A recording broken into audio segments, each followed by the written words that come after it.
In the heart of Babylon, where power was law and kings were gods, lived a man who bowed to none but the living God. He was a foreigner, a Jew, yet his wisdom, integrity, and excellence made him rise through the ranks until he stood second only to the king himself. But high places attract low enemies. Jealousy boiled in the hearts of corrupt officials. They couldn't find fault in Daniel, so they plotted to trap him in the very thing that made him great, his faith. And the punishment?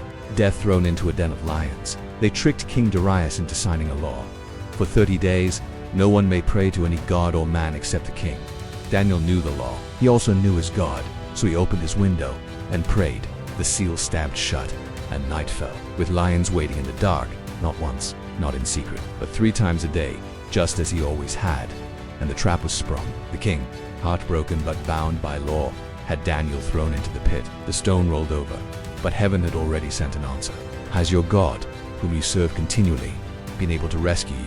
The next morning, the king rushed to the den, calling out in despair, Daniel, servant of the living God. And from the shadows came a voice, "Oh, king, live forever." My God sent his angel and shut the lions' mouths.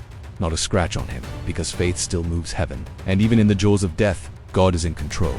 Asterisk. This isn't just a story about lions. It's about unshakable trust. It's about standing for what's right, even when it costs everything. Because sometimes deliverance doesn't come before the fire. It comes in the den. Asterisk.